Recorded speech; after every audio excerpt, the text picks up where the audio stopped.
بسم الله الرحمن الرحیم. نن من کریلا قیمه پخوو. نو ما راځئ تاسو سره مې ریسیپي شیر کړم. دلته ما غوړي واخیستل، هغه چې کله ګرم شو نو بیا مې پکې واچوه کریلې مې پهله کټ کې، بیا مې مالګې سره ښکلې ووینځلې چې اطرافي اوبه نه وځي، او بیا مې اچانګې کېوسي. بیا مې دلته په غوړو کې سرې کې چې کله داسې ستړي شي نو بیا به دا مونږ را بهر کو. او ما غوړو کې ما دلته واچوه کټ شوی پیاز. او پیاز چې کله مونږ داسې لږ شانته کې کلر چینج کړي، لږ سور شي، نو بیا به دې کې مونږ دلته واچوو قیمه. اختر د قیمې خو بارچه کله ښه زیاتې وي، او بس په دې طریقه یې پخه کړه، ډېره زیاته مزېدار راځي.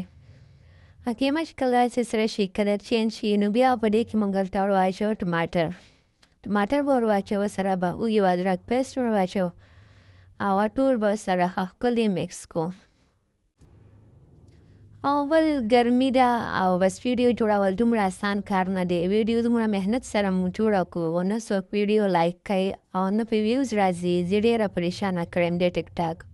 خو زه خیر بیا هم زه خپل محنت جاري ساتم. بس محنت چې انسان کوي هغه هېڅکله هم نه ناکامه کېږي.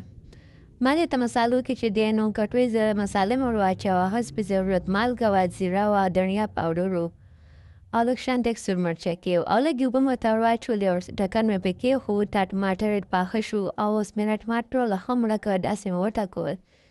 او بیا دې ته ما ور واچوه هماغه سرې شوې چې کومې کریلې وې زمونږ، هغه ورته ما ور واچولې. هغه مې ورته ور واچولې، او هغه مې ورسره لږې شان داسې سرې کړلې. او اوس چې دی نو په دې به مونږ اوس لږې شانته کې اوبه ور واچوو چې دا کریلې هم زمونږ ښه نرمې شي، او دا قیمه هم زمونږ پخه شي.